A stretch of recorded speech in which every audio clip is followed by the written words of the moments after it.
আসসালামু আলাইকুম ওয়া রাহমাতুল্লাহি ওয়া বারাকাতুহু। ইন্নাল হামদালিল্লাহ ওয়াসসালাতু ওয়াসসালামু আলা রাসূলিল্লাহ মাল্লা নাবিয়্যা বাদা। সম্প্রতি বাংলাদেশে ঘটে গিয়েছে এক চাঞ্চল্যকর ঘটনা। অনেকেই বলতেছেন যে তিনি চরমোনাইয়ের এমপি মনোনীত পদপ্রার্থী ছিলেন। আবার কেউ বলতেছেন তিনি ইসলামী আন্দোলনের সাথে সম্পৃক্ত। আবার কেউ বলতেছেন তিনি চরমোনাইয়ের খাস মুরিদ। আমি কোন বিষয়ে কথা বলতে চাচ্ছি আপনারা ইতিমধ্যে বুঝে ফেলেছেন। চরমোনাইয়ের আদর্শ লালন করেন, চরমোনাইকে হৃদয় দিয়ে ভালোবাসেন।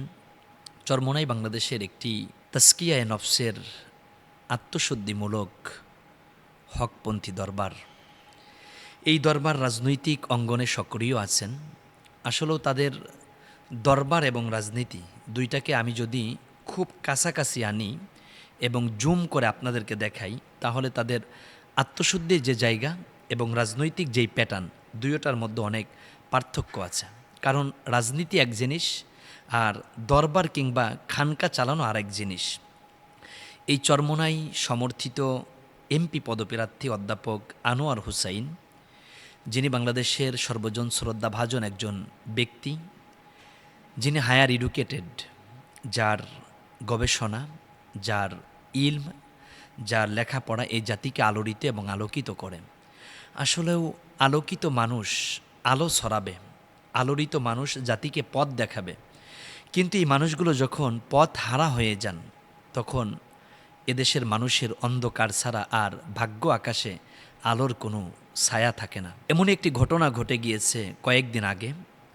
অধ্যাপক আনোয়ার হুসাইন সাহেবের একটি লিঙ্ক ভাইরাল হয়েছে।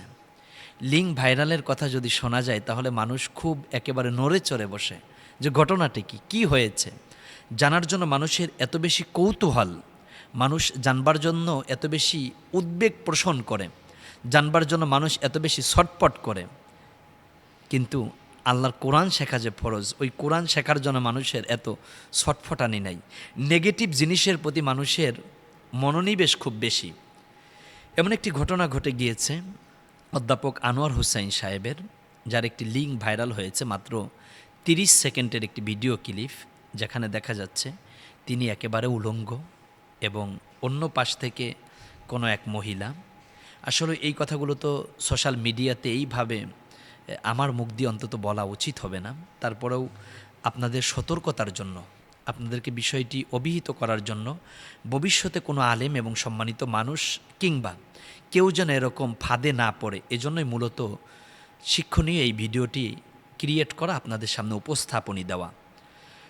বাংলাদেশে একটি কুচক্র মহল আছে, যারা এদেশের স্বনামধন্য ব্যক্তিবর্গ, আলেম ওলামা কিংবা ওয়াইজ মুফাসসির, যাদেরকে টার্গেট করে, এদেরকে টার্গেট করে তাদের হোয়াটসঅ্যাপ কিংবা মেসেঞ্জারে আগে ভিডিও কল করে। অনেক সময় আমরা তাড়াহুড়া বশত কিংবা এদিকে ওদিকে না খেয়াল করে কলটা রিসিভ করে ফেলি। তো রিসিভ করার পরে স্বাভাবিক আমার চেহারাটা সেখানে স্ক্রিনে ভেসে ওঠে, আর স্ক্রিনের ওপারে যে থাকে সে একেবারেই উলঙ্গ অবস্থায় থাকে। সে তার অশ্লীল অঙ্গভঙ্গি সেখান থেকে নিয়ে একেবারে নগ্ন ভিডিও, এইটা যখন একেবারে লাইভ চলে, তারা এই 30 সেকেন্ডের ভিডিওই রেকর্ড করে ফেলে। পরবর্তীতে তারা এআই কিংবা অন্য কোনো মাধ্যমে ভিডিওর ওপারে থাকা, অর্থাৎ তারা যাকে টার্গেট করে, যিনি ভিকটিম, তার শরীর থেকে কাপড়গুলো খুলে যে কোনোভাবে, যে কোনো সিস্টেমে তারা তাকে এমন একটি দৃশ্যমান করে, মনে হচ্ছে যেন সে একেবারে নগ্ন হয়ে গিয়েছে এবং সে গর্হিত একটি খারাপ কাজ করতেছে। এই ভিডিওটা তখন সর্বপ্রথম এই ভিকটিমকে পাঠানো হয়। পাঠানোর পরে বলা হয়, আপনি যদি টাকা না দেন তাহলে এটা ভাইরাল করে দেব। এখন দেখা যায় যে ভিকটিম চিন্তা করে, আমার টাকার চাইতে তো ইজ্জতের দাম বেশি। দফায় দফায় তাদেরকে বারংবার টাকা দেওয়া হয়। একটা পর্যায়ে যখন ডিমান্ড আরও বেড়ে যায়, ভিকটিম যখন আর দিতে চায় না, তখন এই ভিকটিমের পরিচিত যারা সাজেস্ট ফ্রেন্ড আছে কিংবা পরিচিত জন আছে, তাদের কাছে ভিডিওগুলো পাঠাতে থাকে, আর মুহূর্তের মধ্যেই সোশ্যাল মিডিয়াতে ভিডিওটা ভাইরাল হয়ে যায়। এই ভিকটিমের ইজ্জত, সম্মান এবং সামাজিকতা মান ক্ষুণ্ণ হয়ে যায়। কিন্তু প্রশাসন কি করেন? প্রশাসন যদি চিন্তা করেন যে সাইবার ক্রাইমের সাথে যারা জড়িত, অনৈতিক কাজগুলো যারা করেন, মানুষের ইজ্জত নিয়ে যারা টানাটানি করেন, তাদেরকে ধরতে আপনাদের সময় লাগে না। আমরা বিগত স্বৈর শাসকের আমলে দেখেছি যে হাসিনাকে কেউ একটা গালি দিয়েছে, বঙ্গবন্ধুকে নিয়ে কেউ একটা কথা বলেছে ফেসবুকে, তাকে ধরতে আপনাদের সময় লেগেছে মাত্র 3 ঘন্টা। তাহলে একজন সম্মানিত মানুষের ইজ্জত নিয়ে টানাটানি করা হচ্ছে, সম্মানিত মানুষের ইজ্জতকে উলঙ্গ করে দেওয়া হচ্ছে। আপনারা প্রশাসন কি করেন? সাইবার ক্রাইম যারা আছেন, কাজ করেন এই অঙ্গনে, তারা কি করেন? আমার মনে হয় যে আপনারা যদি জাতির সামনে চক্রটাকে ধরতে পারেন, তাহলে আমার মনে হয় যে এদেশের অনেক মানুষ তাদের লাইফে নিরাপত্তার একটি জায়গা পেয়ে যাবে। এখন ঘটনা যেটা ঘটেছে, অধ্যাপক আনোয়ার হুসাইন সাহেবের যে লিঙ্ক ভাইরাল হয়েছে, এরকম লিঙ্ক আরও ইতিপূর্বে অনেক সম্মানিত মানুষদের ভাইরাল হয়েছিল। আসলে এগুলো মূলত একটি সফটওয়্যার দিয়ে তারা বানায়, ভিকটিমের ইজ্জত নষ্ট করে তার থেকে অর্থ আত্মসাৎ করার জন্য একটা পদ্ধতি মাত্র। আমি মনে করি অধ্যাপক আনোয়ার হুসাইন সাহেব বিচক্ষণ মানুষ। তিনি বাংলাদেশের আলেম ওলামাকে ভালোবাসেন, পীরের দরবারে তার জাতোয়াত আছে, তাজকিয়া নফসের একটি আত্মশুদ্ধিমূলক পর্যবেক্ষণের জায়গাতে তার অনেক পদচারণা। এই মানুষটি এরকম একটি গর্হিত অন্যায় করবে বলে আমার মনে হয় না। কিন্তু আমরা অধ্যাপক আনোয়ার হুসাইন সাহেব কিংবা চরমোনাইকে যারা ভালোবাসি না, কারণ আমার মতের সাথে যে তাদের মত মেলবে বিষয়টি এমন না। আপনারা 5 ভাই, 5 ভাইয়ের 5 জনের মত তো একরকম হয় না, এক একজনের মত এক এক রকম হয়, কিন্তু আপনারা একই মায়ের পেটের ভাই। তার মানে চরমোনাই, জামাত, এরপরে হেফাজতে ইসলাম, খেলাফত মজলিস, সবার মত মানসিকতা যে একরকম হবে এমনটা না। সাহাবিদের ভিতরে একতলাপ ছিল, আপনার ভিতর থাকবে, এটাই স্বাভাবিক। তবে রাজনৈতিক অঙ্গনে যেন প্রতিহিংসা না থাকে, প্রতিদ্বন্দ্বিতা ভালো। কিন্তু আমরা দেখা যায় যে অধ্যাপক আনোয়ার সাহেবের এই ভিডিওর লিঙ্ক ভাইরাল হয়েছে, আমরা কেউ বাহবা দিচ্ছি, কেউ খুশি হচ্ছি। ভাই, আপনি কি রসুল্লাহ সেই হাদিস ভুলে গিয়েছেন? মাং সাতরা মুসলিমাং সাতারাহুল্লাহ ফিদ দুনিয়া ওয়াল আখিরা। দুনিয়াতে কেউ যদি কোনো মোমেন ভাইয়ের দোষ গোপন রাখে, আল্লাহ দুনিয়া এবং কিয়ামতের ময়দানে আপনার দোষ গোপন রেখে দিবেন। হাদিস বলে যাচ্ছেন কেন?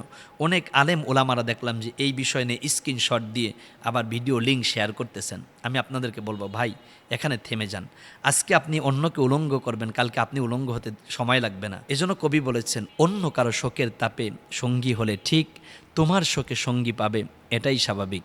আপনি অন্যের কল্যাণকামী হয়ে যান, অন্যের দুঃখে আপনি দুঃখী হয়ে যান, দেখবেন আপনার কষ্টে হাজারো মানুষ আপনার পাশে দাঁড়িয়ে আপনাকে সমবেদনা জানাবে, আপনার দুঃখের দিনে সারথি হয়ে যাবে।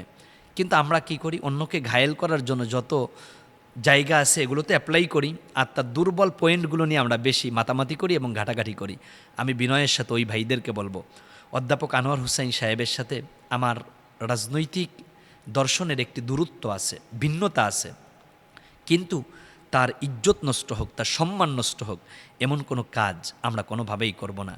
আমি মুসলমানের দোষ গোপন রাখার ব্যাপারে একটি পোস্ট ফেসবুকে দিয়েছিলাম।